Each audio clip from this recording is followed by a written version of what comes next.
Allez, bonjour à tous et merci d'être là ce matin pour refaire encore ensemble cette autre production avec toute la belle équipe qui est toujours à mes côtés. Voilà, pour vous servir convenablement comme il se doit. Et ça, c'est jusqu'à 12 heures. Ça aussi, vous le savez d'ores et déjà. Ce qu'il nous reste à faire, c'est de vous dire simplement bonjour, de vous prier, de vous installer comme il se doit. Voilà, pour profiter pleinement de chaque rubrique, de chaque moment, de chaque partie de ce programme dans lequel on met vraiment, on apporte tout pour que le contenu soit assez consistant pour tous et chacun, pour que vous puissiez être bien servi. Alors ce matin encore, rassurez-vous que ce soit dans le cadre de la colère ou encore que ce soit dans le cadre de la revue des réseaux sociaux ou de l'histoire du jour, vous serez servi comme il se doit.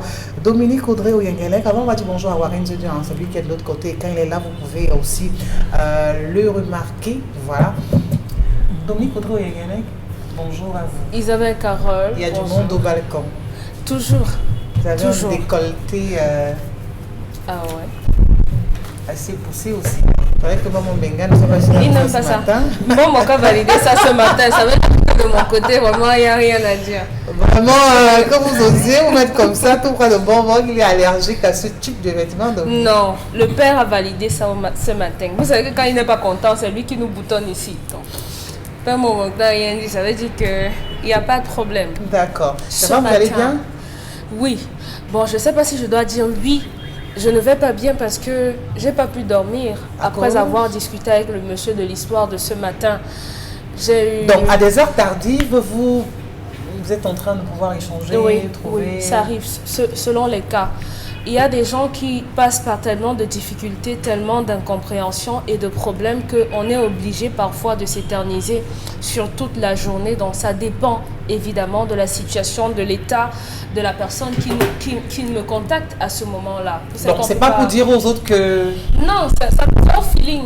C'est au feeling. Si quelqu'un vous dit je vais me tuer, je suis au bord du suicide, je ne peux plus, je vais faire telle gaffe, on est obligé de prendre un certain temps, oui, pour pouvoir, même si c'est pas pour insinuer aux autres et privé à minuit, à 2 heures. Ah non, je ne parce qu'on connaît des personnes qui ne retiennent que du négatif aussi des fois. Vous me connaissez, non?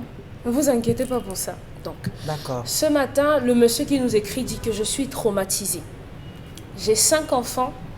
Je vis avec mon épouse. Nous sommes ensemble depuis 15 ans. Ma femme et moi, nous n'avons pas de problème particulier si ce ne sont les problèmes de couple qui se gèrent au fur et à mesure que ces problèmes se présentent à nous, mais on n'a pas de problème majeur. Depuis le début de notre relation, ma femme m'a dit un jour, chérie, si jamais on s'est déjà couché et qu'on a éteint toutes les lumières, si tu as envie de te lever au milieu de la nuit, je t'en prie, n'allume jamais. Parce que tu sais, la lumière, là, ça me donne... On va dire quoi? Histoire de jouer interdit au moins de quel âge? Parce que là, ça fait peur déjà. Non, rassurez-vous. Rassurez-vous. Oui, parce que s'il faut faire le noter bien, on fait la mention maintenant. Hein, les bien. Enfants sont à l'école de toute façon. Donc, il n'y a pas de quoi... Les enfants de l'école primaire sont pas à l'école. Il y a classe. Le Pisière. Non, le mien est sorti ce matin. Bon, en tout cas. Les miens n'ont pas eu classe hier. C'est hier qu'il n'y avait pas classe. Donc, chérie, peu importe la situation, peu importe, même si tu vas aller faire popo ou tu veux faire pipi, lève-toi simplement, on n'allume pas parce que la lumière, ça me donne le mal de tête et tout. Donc, le monsieur, pendant 15 ans, n'a jamais allumé pendant la nuit dans sa chambre conjugale. À chaque fois qu'il devait se lever, il se lève simplement et il va faire ce qu'il a envie de faire sans mettre la lumière. Son frère s'est marié il y a quelques semaines, au mois d'octobre, qui vient juste de passer. Et il dit que ce jour-là, il était tellement heureux. Les réjouissances étaient tellement parce que son frère sortait d'une maladie tellement compliquée. Donc, non seulement on célébrait le mariage, mais en plus, on célébrait la vie de son frère dont il dit qu'il s'est enivré.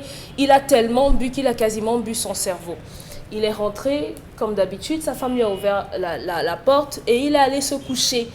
Donc, dans son état d'ivresse, au milieu de la nuit, malheureusement, il a allumé. Et il dit que son plafond était totalement recouvert d'un immense serpent. Oui, malheureusement, c'est ça. Il dit qu'il a... Isabelle, je sais que ça vous fait peur. Donc, il a crié, tellement il a hurlé. Il dit qu'il n'a jamais autant eu peur de sa vie. L'alcool est terminé sur lui, il a pissé sur lui. Les gens sont arrivés. mais ils n'ont malheureusement rien vu. Il dit que depuis le mois d'octobre, il est parti de sa maison. Il a rencontré les membres de sa propre famille pour leur poser la situation. Et le plus vieux, âgé sensiblement de 112 ans, lui a dit, le plus sage, le sage de leur famille, lui a demandé de rentrer dans sa maison en lui disant que il n'y a rien, que s'il y avait quelque chose, certainement il serait mort depuis des années. Mais maintenant, lui, il a peur. Il ne sait pas avec qui il s'est marié. Il ne sait pas ce que ça représente, ce qu'il a vu au niveau du plafond. Il ne sait absolument rien et il aimerait savoir, est-ce qu'il doit rentrer dans cette maison? Isabelle Carole, qu'est-ce qu'il y a?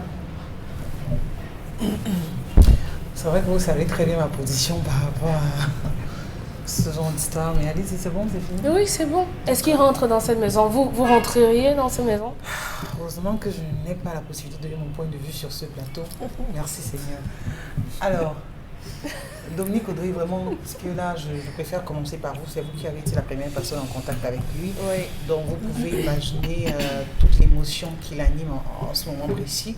Est-ce qu'il est toujours dans ce domicile ou pas? Non, il est parti de la maison depuis octobre. Depuis octobre, il est Et parti maintenant, le chef de la famille, de sa propre famille, du monsieur, lui demande de rentrer chez lui, qu'il ne peut pas déserter la maison comme ça, qu'il faut qu'il rentre à la maison.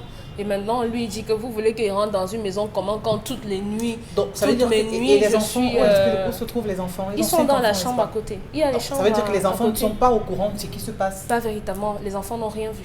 Rien vu. D'accord. Et vous, qu'est-ce que vous avez dit à ce monsieur? Est-ce qu'il faut... Parce que moi, j'ai vraiment... Vrai. C'est confortable J'ai pas pu quelquefois. lui dire quoi que ce soit. Je lui ai posé la question de savoir, mais dès le moment où elle vous a dit n'allume jamais avec le mal de tête et tout, c'est quand même bizarre. Tout le monde a des problèmes lorsque vous partez du noir à la ça veut dire que lumière. même quand il fait crac-crac avec madame, c'est toujours dans le noir. C'est ce que ça veut dire? Oui, ou bien s'ils le font avec la lumière, lorsqu'on a éteint pour dormir là, on n'allume plus. Donc si c'est que cette nuit, on a décidé de dormir à minuit, de minuit jusqu'au lever du jour, interdit d'allumer. Si pendant la nuit, il veut parler avec sa femme, Il va lui parler dans le noir. donc arrête, ça veut dire qu'il ne couchait pas avec elle, il couchait avec quelqu'un d'autre. Je ne sais pas, il faisait avec sa femme, non, le truc est sur le plafond. Ça, Et c'est sa femme est vérité. couchée à côté de lui, non. Bon, C'est un bon mot qui peut expliquer ça. d'accord. Je comprends pas. C'est fort quand même. J'ai pas pu dormir la nuit. D'accord, qu'est-ce qu'il doit faire? J'ai eu peur. Retourner, vraiment mettre un terme à cette relation. Qu'est-ce qui est idéal pour ce monsieur? Parce que là, j'avoue que c'est un peu dosé quand même. Oui, c'est très dosé. Oui. Mais le compte, c'est qu'il a réussi à faire 15 ans avec Comme ça? ce serpent. C'est vrai qu'il ne s'est pas rendu compte, il ne savait pas ce qui se Non, il passait. ne pourrait pas savoir. Il a quand même réussi à passer 15 années. La question c'est, est-ce qu'on devrait rester avec un partenaire qui nous donne des interdits comme celui-là? Comme ce genre d'interdit, n'allume jamais, n'ouvre jamais telle porte.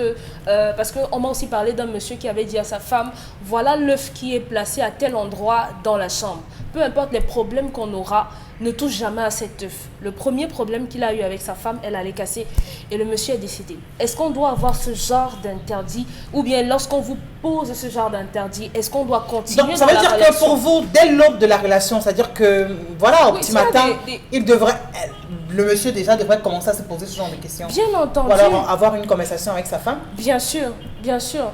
Personne n'apprécie que pendant qu'il est en train de dormir, on allume. Ça fait mal aux yeux Oui, la c'est vrai première que- minute. oui. Mais après, avoir un mal de tête qui va vous empêcher d'allumer pendant 15 années, c'est quand même bizarre. Le monsieur aurait pu se poser des questions, mais je crois qu'il a simplement été naïf. Il a dit ah, soit alors il n'est pas du genre à se réveiller au milieu de la nuit pour aller faire ses besoins. Mais en discutant, parce que j'ai quand même pris la peine de poser la question à deux personnes, on fait savoir que c'est une sorte de protection. Moi, je dis ça, je ne sais, moi, je ne sais rien. Hein. Est-ce qu'après cette découverte dans notre genre, il a pu échanger avec sa femme? Il n'a pas pu. Il est Est-ce qu'elle parti. Oui, Il est d'accord. parti, il est parti. Qu'est-ce qu'elle a fait? Qu'est-ce qu'elle a entamé? Est-ce que vraiment elle a ouvert la porte du dialogue? Elle a pleuré dans la famille qu'il faut qu'il revienne à la Est-ce qu'elle maison. donne des raisons? Non, il ne m'a pas parlé de raisons que cette dernière aurait évoquées. Il n'a absolument rien dit à ce sujet. Bon, Mengan, décidément, je suis là, tout le monde devrait s'inscrire à votre école peut-être pour être sûr d'avoir des jours peut-être paisibles, peut-être, qui sait. Parce que là, qu'est-ce qu'on fait? Parce que Dominique Audrey, quand elle relate l'histoire, parle de protection, c'est-à-dire que c'est l'argument. Que les gens disent que oui, elle On met en protège avant, la famille. c'est pour se protéger le mari, protéger la dame elle-même, protéger les enfants, bref, protéger la famille. Mais on peut tous imaginer vraiment dans quel état cet homme se retrouve, c'est-à-dire que dans son cerveau, il a fait une chute libre pratiquement. Hier encore, je vous disais que Jésus lui-même n'était pas chrétien. Jésus n'était pas chrétien. Il a célébré la Pâque juive. Il est resté ancré dans sa tradition. On l'a circoncis, comme tous les juifs. Donc, je savais ce qui s'est passé. Nous avons des garçons qui sont vides. Nous avons des garçons qui sont vides. Lorsqu'on est vide, et vous dites, est-ce qu'il y a certains interdits? Oui, le mariage n'est fait que des interdits. On ne monte pas sur une femme qui est en période de la lune. C'est interdit. C'est un interdit. Oui. Mais il y a d'autres hommes qui vont seulement monter sur la femme quand elle est à cette période. On ne se questionne pas. Quand vous avez un mari qui dit non, vous dites c'est par amour, vous ne vous questionnez pas. Est-ce qu'il n'y a pas des interdits qui sont dépourvus vraiment d'arrière-pensée? Il y en a, par exemple, lorsqu'ils dorment, on ne les réveille pas. C'est-à-dire, vous dit c'est comme ça. C'est-à-dire que vraiment, quand je dors, peu importe qui me cherche, la personne attend. Quand je vais me réveiller, vraiment, on viendra toquer à ma porte. Mais quand je dors, laissez-moi dormir. Ce n'est pas des interdits. C'est quoi? C'est justement ce que vous appelez souvent la tyrannie. Vous-même, vous appréciez. Nous, le Bantou a ceci qu'on dit. Tout change et nous devons vivre avec notre temps. Papa est mécanicien, il est si, demain, il va prendre le travail à 14 heures. Quelqu'un vient le réveiller quand il est rentré à 6 heures. Non, vous-même vous dites, mon mari, non, quand même, il a passé toute la nuit, je ne peux pas. Monsieur dort, je ne peux pas le réveiller. Mais quand c'est un interdit que quand je dors, ne me réveillez jamais. Là, c'est autre chose. Donc, en réalité, on appelle ça l'intelligence des situations. C'est ce qu'on appelle dans d'autres sciences, comment j'allais dire ça, universitaires, l'herméneutique. Donc, la science des interprétations. On devrait faire bien attention aux expressions. À chacun des mots utilisés. L'expression jamais change toute la phrase. Absolument. La vie, c'est les codes. Pourquoi vous allez dire, moi, à première vue, les gens se sont énervés si un jour au point où c'est un professeur à Yaoundé, peut-être Valérie Ngandongo, qui a grondé des enfants qui disent que comment j'ai vu un bonbon en panne, en plein bonanjo. Il y a un truc avec comment un homme peut s'habiller comme ça en plein bonanjo au 21e siècle. Un enseignant veut dire, mais en fait, tu es fou. Donc, il y a des codes.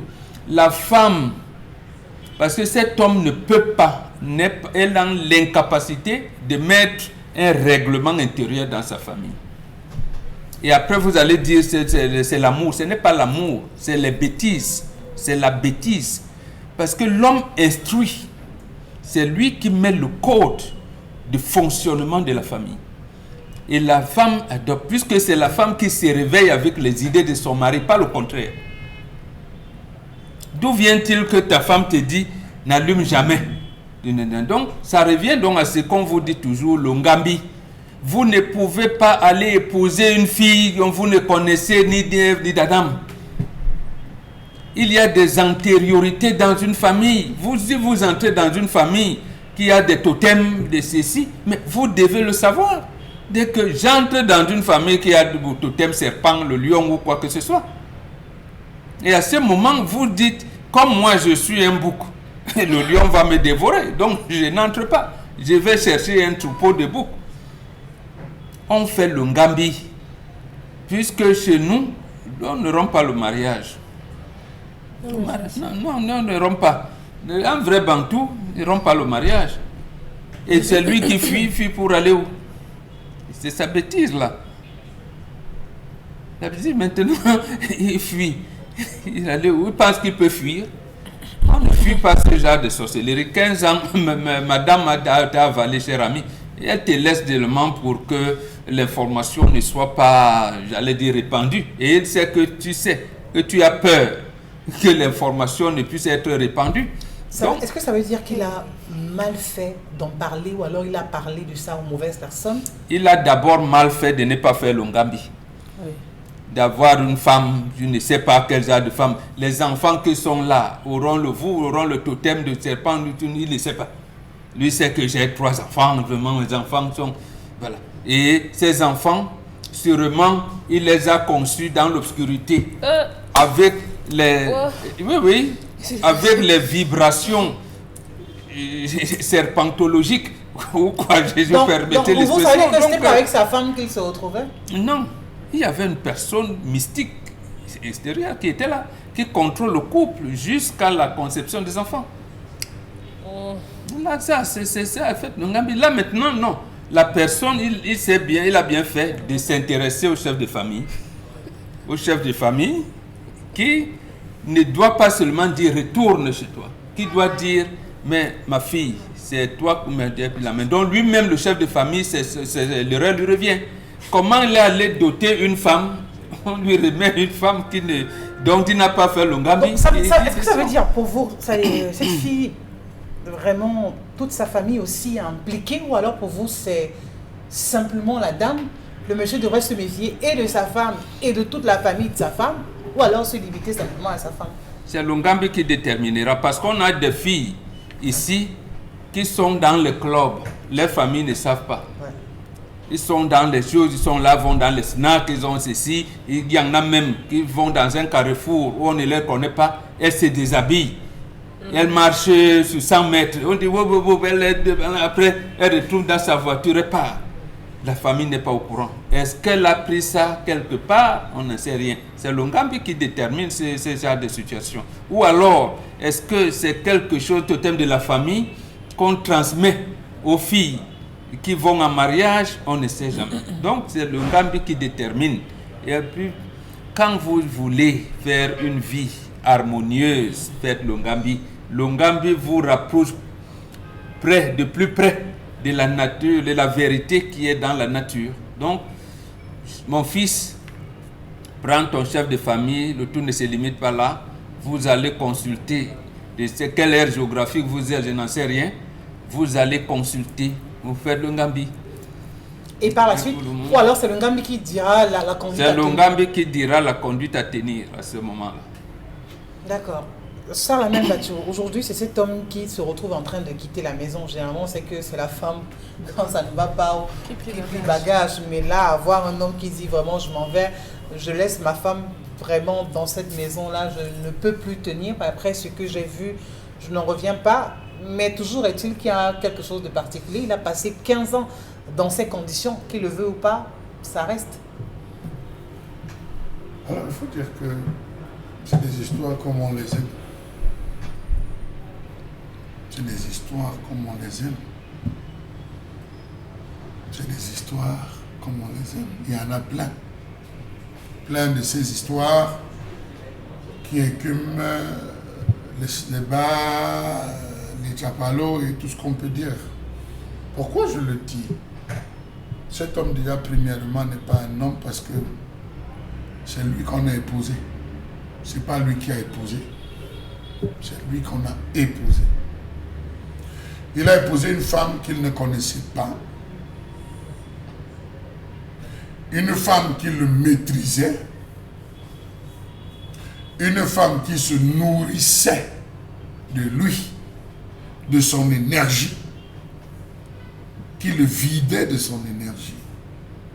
Vous savez, la transmutation, la transformation n'intervient pas tout le temps. Dans la sorcellerie, il y a un moment où vous êtes obligé de passer par une transformation pour faire un certain rituel pour pouvoir atteindre un but. L'homme ne dort pas avec la femme. Comment est-ce qu'il faisait pour dormir sur le même lit que sa femme? Parce qu'il est vide, c'est la même. Un homme ne dort pas dans la même chambre que sa femme. La femme vient assouvir les désirs de l'homme et repart. Elle a sa chambre. L'homme retrouve la femme pour assouvir les désirs de la femme et rentre dans sa chambre.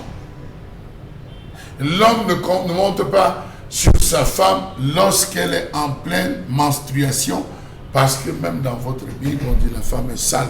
Mais non, pendant cette période chez les Bantous, la femme est changée d'onde négative. N'engagez aucun projet avec une femme qui saigne. Quel que soit, n'engagez aucun projet. Ne faites aucune promesse à la femme qui se retrouve dans cet état d'esprit. Vous avez des filles qui sont les réceptacles. Elles sortent avec plein de bobos, des gens, des loges et consorts. Le gars prend la fille devient le réceptacle. Elle garde son totem. Ce que nous les traditionnalistes on appelle le pi. Son double. Elle garde. Vous avez des filles qui marchent avec les serpents. Vous avez des filles dont le rôle est de voler l'énergie des jeunes garçons pour aller remettre à son mentor contre forte somme. Elles sont pleines là dehors. Vous entretenez des rapports sexuels avec une fille. Lorsque vous rentrez, vous êtes fatigué. Vous voulez dormir. Vous pouvez passer 3 jours fatigué. Le sommeil. Vous dormez, vous dites que mais je ne sais pas ce que j'ai fait. J'ai eu du subite. Vous prenez même les médicaments. On vous a vidé. Vous avez des filles dans des familles, où on pratique sur les filles, à Guidère par exemple. Vous ne pouvez pas voler une fille Guidère et l'enceinte. On gâte le ventre des filles chez les Guidères. Peut-être j'emploie l'expression gâter, c'est trop dit, mais on solidifie, on bouche, vous ne pouvez pas violer. C'est le jour que vous venez doter qu'on détache cette partie qu'on a fait sur les différents enfants. Donc, on complexifie le sexe de la fille chez les Guidères. Donc, au moment où vous venez prendre, on détache. Vous pouvez enceinte la fille. Chaque famille a sa façon de fonctionner. Il y a des filles à qui on confie, comme disait Bonbon, la garde d'un totem, du totem de la famille, les clés de la famille, les attributs de la famille. Vous avez des femmes, les membres qui ne se marient pas, celles de rang et de souche. Quand vous arrivez, on vous dit non, elle ne peut pas aller en mariage. Vous forcez à prendre la femme, elle peut venir vivre chez vous. Ça suppose donc, évaluer les différentes catégories. Le monsieur s'est retrouvé donc à ce niveau. Qu'est-ce que la femme a pris en lui? Qu'est-ce que la femme, parce que là il ne nous a pas dit si c'était le serpent qu'il a vu et sa femme couchée, ou c'était sa femme absente et le serpent. Donc vous voyez, il faut bien qu'il nous dise, est-ce que c'est sa femme couchée? Vous avez des femmes... Vous avez l'impression qu'à un moment donné, elle peut s'absenter du lit. Vous avez des femmes qui ont contracté des mariages avec des totems, avec les pies. Et des femmes qui font l'amour justement avec ces serpents la nuit. La nuit, la femme arrive, elle a une jouissance jamais vécue par tous les êtres humains. Elle a son état à lui. Est-ce qu'en ce moment, elle endort chaque soir mystiquement son mari, à telle enseigne qu'il soit inconscient au moment où ce serpent vient entretenir des rapports sexuels? Vous vous rendez compte que c'est assez ouvert. Il faut se poser toutes les questions. C'est un point de divergence, ce n'est pas convergence. Non, l'homme a vécu dans ce noir pendant 15 ans. 15 ans où je dirais que sa famille a été complice. Pourquoi? Toute une famille ne peut pas être chrétienne. Faux. Toute une famille ne peut pas suivre un seul chemin. Vous avez des gens qui vont aller à gauche, d'autres musulmans, d'autres qui vont aller pratiquer, qui vont aller consulter les grands prêtres. On aurait dit attention, vous avez épousé une femme de l'eau. Vous avez épousé une Mami Wata, vous avez épousé une femme qui a déjà contracté un mariage dans le monde mystique. Parce que ça, il faut le dire, les jeunes filles à la recherche de l'argent aujourd'hui, les jeunes filles à la recherche du charme, les jeunes filles à la recherche de l'attirance se retrouvent à aller contracter des mariages avec des entités mystiques dont elles ne maîtrisent pas la capacité, les forces et sur de nuisances. Quels sont les rituels qu'elles font? Vous allez entrer dans une maison, il y aura toujours des œufs. Est-ce que chez lui, il y a toujours des œufs? Il y a des familles où vous arrivez, on jette chaque jour 30 œufs dans les fosses septiques parce qu'il faut nourrir les différents serpents. C'est à ce l'âge, je lui dirais, mon cher, tu as déjà été suffisamment avalé, aspiré, comprimé. Tout ce que tu as fait, c'est aller te livrer. Parce qu'il faudrait, oui, te livrer. Aller rester, quel que soit le lieu, pour le serpent te retrouver, c'est quoi? Il est lié. Vous avez des Donc, femmes. qu'il retourne en famille. Il n'est pas lié, il est avalé. Il a Qu'est-ce qu'ils avalé. doivent faire? Parce que depuis- Vous avez des depuis octobre, il n'est femmes, plus vous avez chez des lui. femmes Il est qui, avalé. parce qu'elles portent le poids de la famille, doivent perdre 7 maris, 9 maris, 3 maris, avant d'avoir une vie stable. On en connaît dans cette ville de Douala des femmes qui ont perdu successivement des maris. Et lorsque vous arrivez pour vouloir draguer, on vous dit attention, fais tout avec cette femme, mais jamais ne la dote, jamais ne l'épouse, tu perdras ta vie. Donc, c'est qu'il comme- retourne en famille. Chez elle. Chez lui. Non, qu'il retourne. chez elle. Il n'a pas de domicile. Il n'est rien. Non, il a épousé la dame, ça. Non, où? Parce qu'il a signé à l'état Il civil. retourne chez elle. Pamela Fomen. Bon, on se met dans une posture où c'est votre frère. C'est-à-dire que là, il est face à une situation qui est même difficile à expliquer parce que même pour trouver la force d'expliquer, il faut qu'il essaye de parler aux, moi je dirais, bonnes personnes parce que là, vous pouvez le dire à quelqu'un d'autre et ça devient encore bien plus compliqué. Absolument. Qu'est-ce qu'il devrait faire? Pour ma part, je pense qu'il doit retourner chez lui. Chez elle. Bon, Chalamel a dit chez elle, puisque on estime qu'il n'est pas un homme Bon, on dit chez jusqu'ici. lui parce que bon, Mais la preuve, il a laissé femme et enfant. Mais ce Tu que as je le veux dire, chez toi c'est et que tu fuis. si cette femme voulait manger cet homme durant 15 ans, elle avait mille et une manières de le faire. Il a vécu 15 ans dans l'obscurité. Il n'a jamais su. Si cette femme voulait le prendre de la plus facile des manières, elle l'aurait fait. Mais non, il y a des couples où la femme connaît, ça je suis en train de verser, où la femme connaît que mon mari est un milliardaire. Quand j'ai une fausse couche, elle connaît que, elle est consciente que la fausse couche vient de mon mari, mais elles vivent dans le foyer. Elles acceptent, c'est connu de elles acceptent, elles vivent. donc elle aurait dû en parler, qu'ils auraient vécu 1000 ans sans avoir de problème.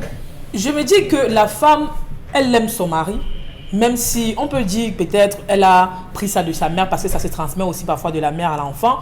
Peut-être elle a pris dans la société comme les Chalamel Bobo ont évoqué. Ça, je ne sais pas, mais j'ai dit si elle voulait prendre son mari aussi facilement avec tout le pouvoir qu'elle a d'ailleurs sur lui, elle aurait pris maintenant. Est-ce qu'elle ne l'a pas déjà pris aussi?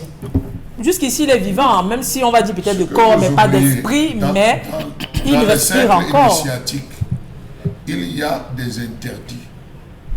Et on précise, le jour qu'on va découvrir ce que tu es, il y a une sanction qui va accompagner cela. Quelle est la sanction? Ça peut être la mort du mari. Ça peut être la folie pour le mari. Ça peut être une maladie incurable. Donc ne dis pas que si elle voulait l'avaler, elle voulait l'avaler. Non, il y a une sanction. Elle a déjà avalé. Mais- Oui. Un homme va faire comment? Moi, je veux comprendre. Un homme va faire comment pour rester 15 ans dans une relation où votre femme vous dit n'allumez jamais la lumière?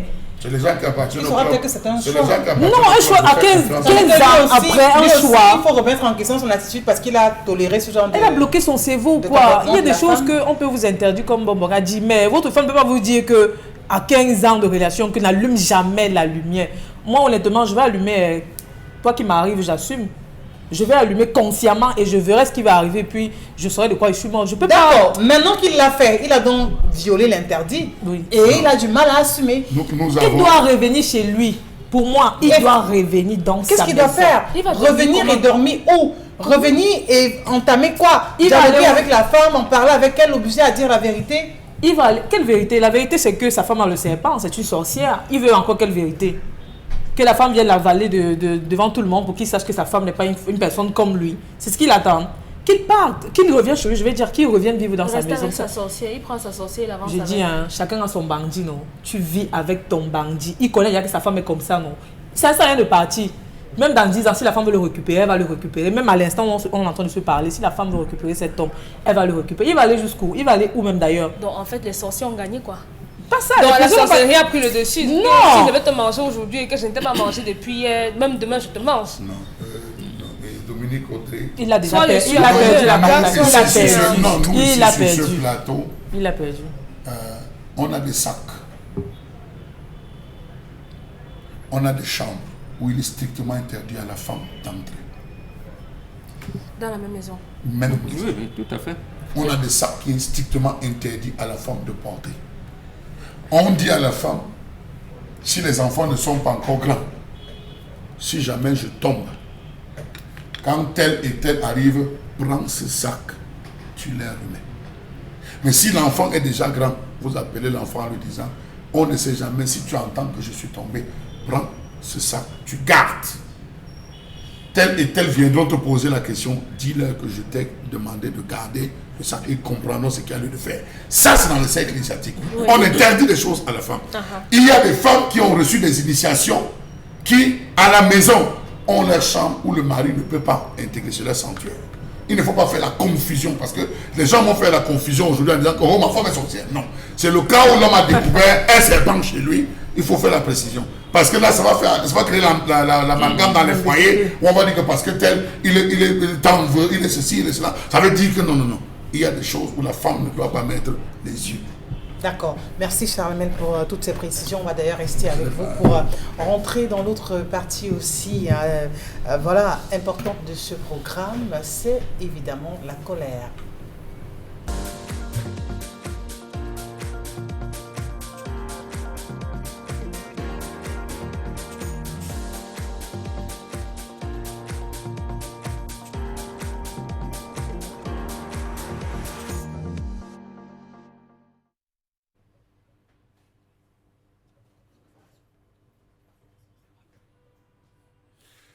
Je m'interroge ce jour sur la question de la non-résidence des responsables des services publics et parapublics, mieux des fonctionnaires, à Kolofata, dans l'extrême nord Cameroun, et peut-être pire sur l'étendue du territoire national.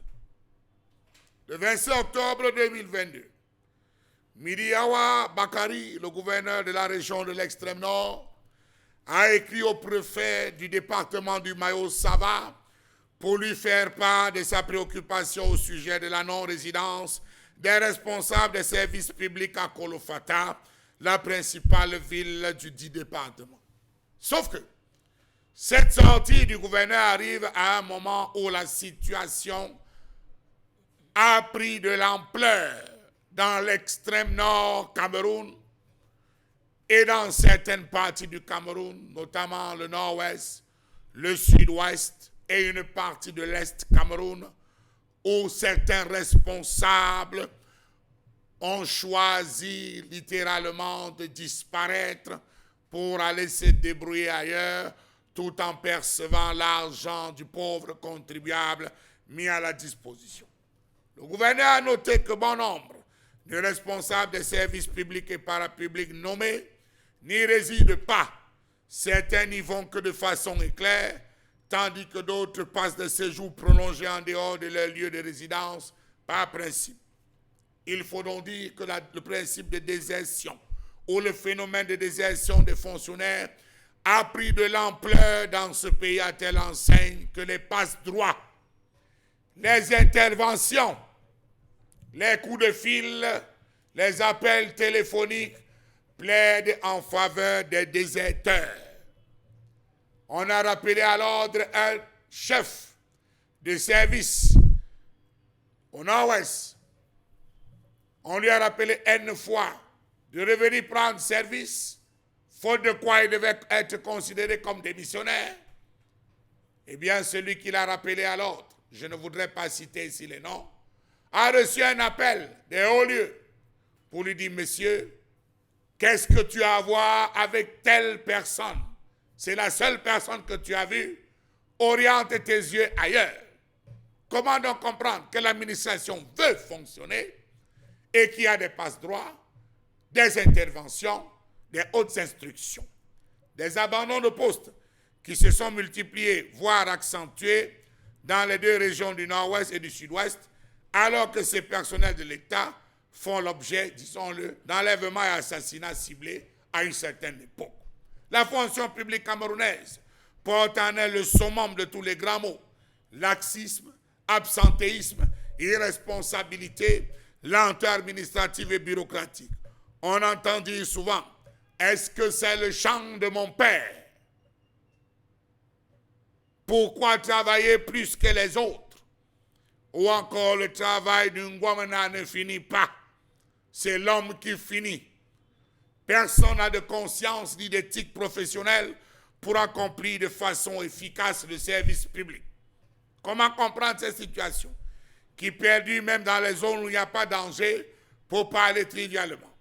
La politique du poste vacant semble être le sport favori des agents de l'État affectés dans l'arrière-pays, dans certains arrondissements, dans l'Anvila, en Vangan, dans le Djaelobo, au Veng, Mitom, dans l'océan Campo, Wenger, à Comdeux, dans la vallée du Thème, au Lamze, Man.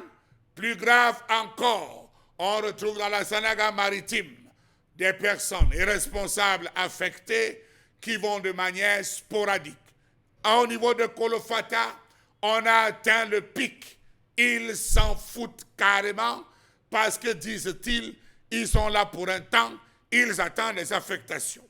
Le spectacle est désolant, des bureaux désertés, les employés partis régler les dépenses quotidiennes.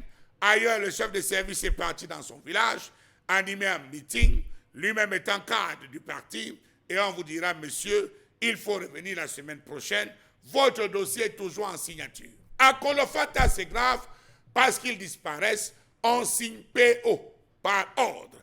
Comment comprendre donc que les fonctionnaires de tous les sectoriels jouent à ces bonnets absents? Dans certaines écoles qui n'ont plus que de noms, les centres de santé, les délégations départementales, d'arrondissement et d'autres services et structures vivent cette situation d'inconfort qui se vit et pose clairement la problématique des affectations du personnel de l'État. Tous les remèdes jusqu'ici expérimentés ont été sans effet durable. Et pourtant, devant cette détérioration des services publics, beaucoup de mesures ont été tentées. D'abord, des notes de service pour appeler et renforcer les sanctions encourues par les employés qui s'absentent sans justification, des campagnes de sensibilisation, l'aménagement du temps par l'instauration de la journée continue. Au Cameroun, les horaires de travail sont difficilement respectés par nos fonctionnaires, si bien que la présence devient l'exception et l'absence la règle. Pour expliquer l'absentéisme dans l'administration camerounaise, une idée assez répandue laissera entendre que le fonctionnaire camerounais est culturellement paresseux et non assidu. Qu'en est-il vraiment? Il faut dire que si cette idée a l'avantage d'offrir une explication toute prête quant aux causes de l'absentéisme sous nos tropiques, elle ne rend pas compte de la réalité. L'État fuit ses responsabilités en feignant de ne rien voir quant à l'absentéisme. Les textes juridiques existants sont inappliqués et bafoués face aux entorses portant à l'éthique professionnelle. L'État semble s'être enfermé dans un certain laxisme. Voilà donc la racine du mal, car se laisser aller de la part de l'État ne fait qu'empirer la situation.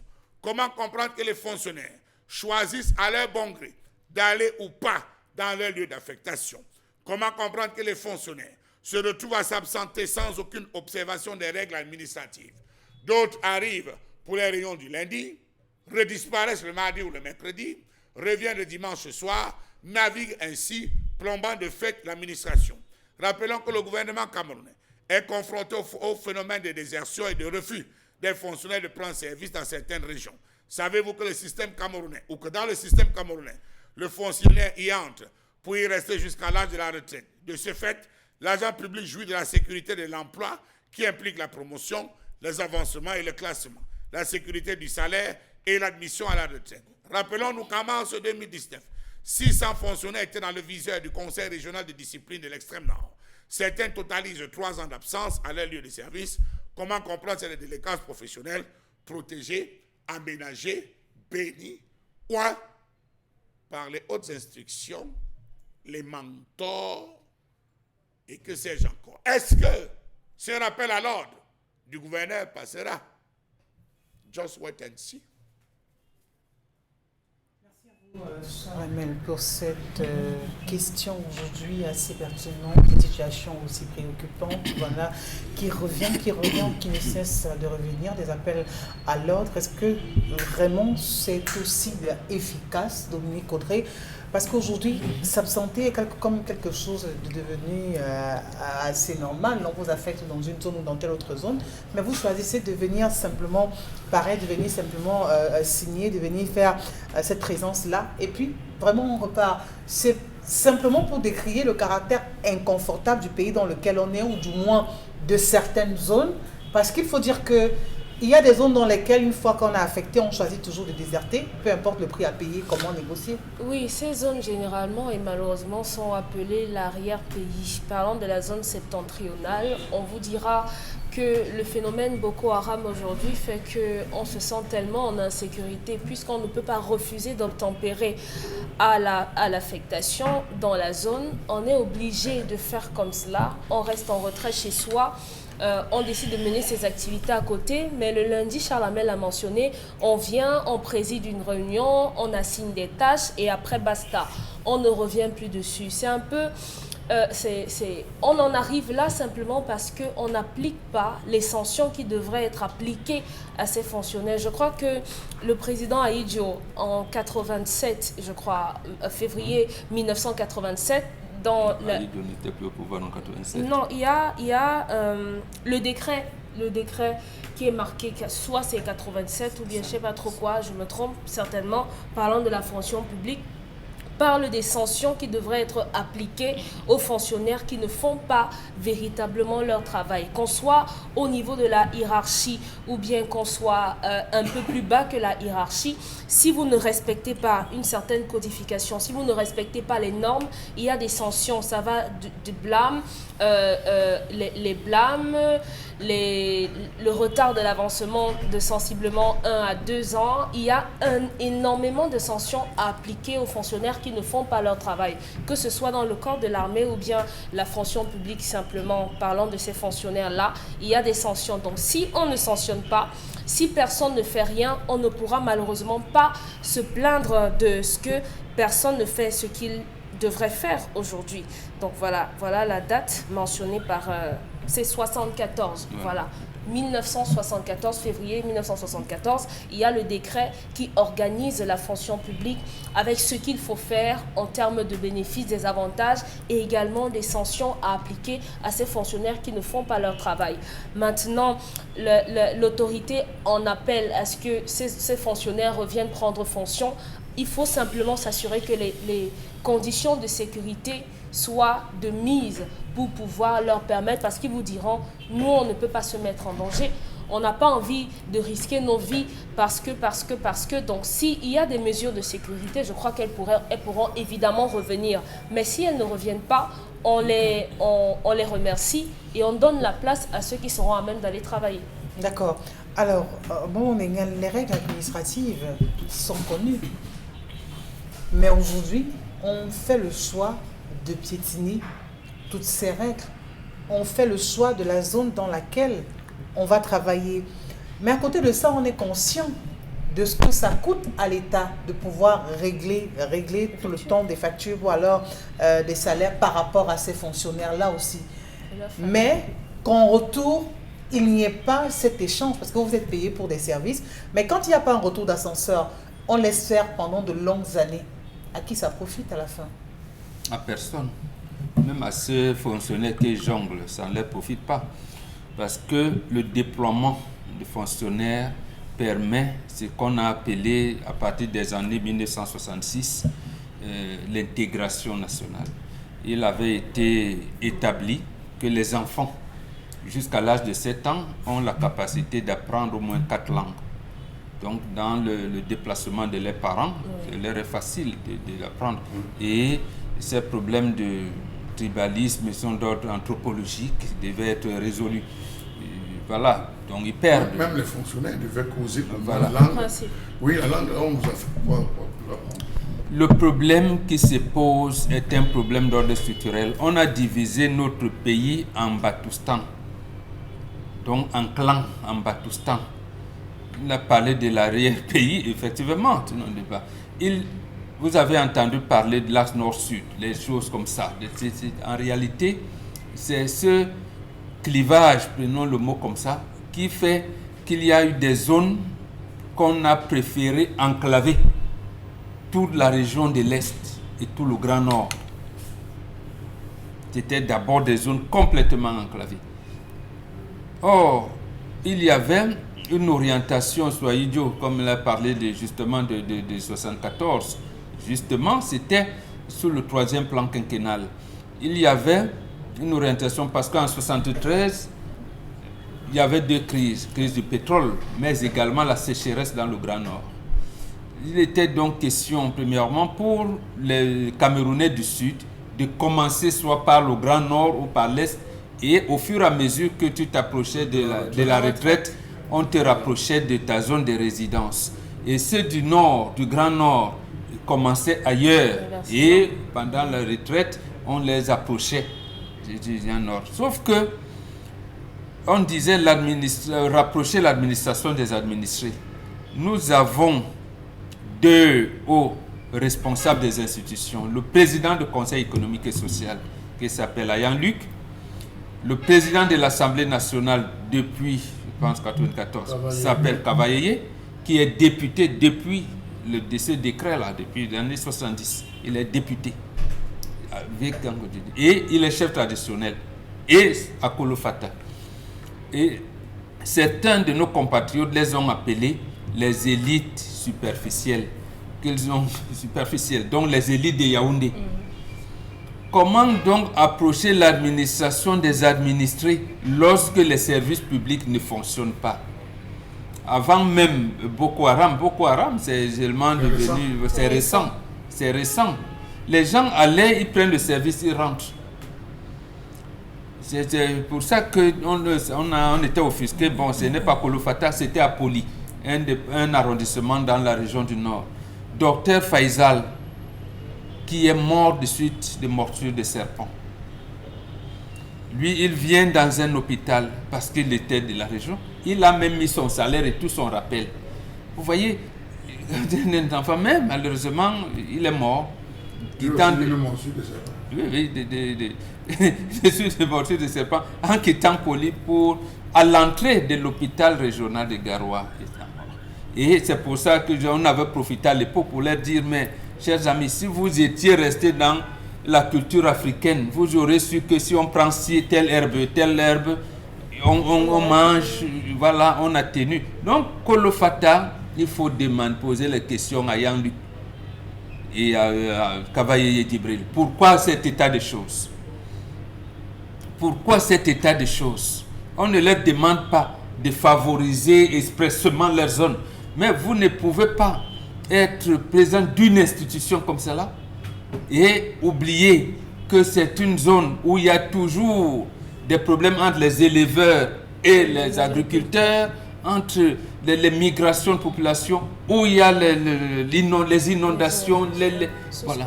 Et la conclusion est donc simple, les élites ne développent pas les localités. Il faudrait que, au moins comme agent de l'État, qu'on fasse en sorte que l'État soit présent. Et après, on vous dira que l'État, c'est vous. Non, l'État, ce n'est pas le citoyen. L'État, ce n'est pas le citoyen. Le citoyen appartient à la nation. Donc, la nation doit se réconcilier avec l'État de telle manière que partout où le citoyen se trouve, l'État doit lui donner les commodités de son épanouissement. D'accord. Merci à vous, Bobo Bengan. Alors, Charlemagne, pour vous, qui détient la clé de la solution dans cette situation qui ne fait que durer également? Alors, je vais reprendre un cas. C'était en Gambéré. Oui. À 7h30, le président Amadou Aïdio se rend à la banque, ancienne Biao. Il entre, il s'assied. Il demande à rencontrer le directeur. Tout le monde pisse. Parce que le directeur n'est pas là. Le directeur est arrivé à 9h. Le président était assis. Il a attendu. À 9h, il a entendu le président. Il n'y avait pas de téléphone. Le président veut vous voir. Le président dit non, ça va. Bon, je suis passé, j'avais des décisions, mais je me rends compte que certainement vous avez été retenu. Il a fait demi-tour. Il est parti. À 13h. À 13h, il a été frappé. Le président Amadou Ahidjo débarquait dans les ministères. Il descendait à pied. Parfois, il sort là, il descend à pied, ça garde, ça va, il descend à pied pour aller gérer certains dossiers. Il y avait des dossiers qu'il choisissait de porter lui-même, marcher, faire un peu de sport, comme on vous disait, si qu'il allait à la retraite, parfois, voir comment on enseigne, la qualité de l'enseignement. Beaucoup de ministres ont eu des cours de 13 heures. Quand on dit les cours de 13 heures, comme on te dégomme à 13 heures ou 17 heures. La vie de la nation était rivée aux 13 heures. Et parce qu'il était directement en contact avec la réalité, avec le terrain. Il faisait lui-même ses propres rapports et ses lectures. Et de quelle manière on dit qu'avant, quand il se lève à 7 heures, il allume sa cigarette, bon, je ne sais pas le nom. La première chose, c'est de lire les bulletins de renseignement. Il lit d'abord les bulletins de renseignement avant même de prendre un café. Donc, quand on parle de ça, ou à 6h30, vous vivez à Douala en fait. Les embouteillages commencent à Douala à 7h30, 8h. On ne connaît pas, même à Yaoundé, les embouteillages de 5h30, 6h30. Je vous assure, à cette époque, à 6h30, les gars se bousculaient. À quelle heure les gens arrivent au travail? À l'heure actuelle. Mais c'est des blancs, 9h. On est là. Voilà, regardons seulement dans les simples entreprises. Hein. Les gens, oh, il a plu, boss, vous ne pouvez pas sortir. Boss, il y a eu une inondation dans mon quartier. Boss, il y a eu rafle, je suis bloqué chez moi. Imaginez autant de raisons qu'on donne aujourd'hui. À l'époque, c'était réglé. Est-ce qu'on a réglé? Les ministres arrivent au travail à quelle heure? Le plus tard possible. Les ministres, parfois, certains ministres arrivent à 11h. 11h30, 12h. D'autres, vous arrivez, on vous dit que le boss n'est jamais là le matin. Ou bien le lundi. Venez dans l'après-midi. Ça commence d'abord ici même, c'est-à-dire au niveau des zones urbaines. Les patrons n'arrivent jamais à l'heure. Ils n'ont pas la notion de la ponctualité. C'est important de le dire. S'il faut que ce pays change, ça doit commencer par changer d'abord dans les zones urbaines. Les micro-changements. Alors, vous vous rendez donc compte que vous voulez rencontrer un directeur, on vous dit que le directeur a passé le week-end au village, il est rentré avec une petite grippe et tout, il ne peut pas être au bureau. Il ne peut pas travailler. Il ne reçoit pas tel jour. Il ne reçoit pas tel jour. Il tape 3 semaines pour une grippe. Les piles de dossiers. Expliquez-moi comment vous entrez dans le bureau d'un responsable au Cameroun. Il est directeur, il est ministre. Vous voyez les piles de dossiers qui sont ici. Ça fout quoi là? Une fois donc que vous avez compris ce qui arrive en zone urbaine, vous pouvez comprendre aisément ce qui arrive dans les zones rurales. Vous avez des directeurs qui peuvent vous faire une requête, qui peuvent envoyer des documents qui sont traités en temps et en heure à Yaoundé. Donc, pendant la foment, c'est un mal qui est contagieux à la fin. C'est-à-dire que ça se déporte très facilement et ça prend les proportions encore de l'autre côté, notamment dans l'arrière-pays.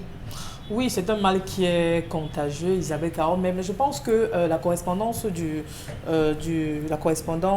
voilà, du gouverneur arrivait un peu tard pour moi, parce que si on veut s'abstenir sur la thèse de Boko Haram, je pense que Boko Haram c'est 2014 et nous sommes en 2022, oui. Je pense que c'est assez tard, parce que si on regarde même les statistiques de l'Organisation des Nations Unies concernant les écoles du côté de l'extrême nord, on va vous dire qu'au moins 200 écoles ont fermé, parmi lesquelles il y a au moins 30 écoles du côté de l'extrême nord. Maintenant, revenir en 2018, en 2022, nous fait savoir que c'est Boko Haram. Je pense que c'est pas du tout honnête de leur part. D'accord. Merci à vous de vous être penché sur cette question, sur la colère. Vous également à la maison, vos avis restent attendus.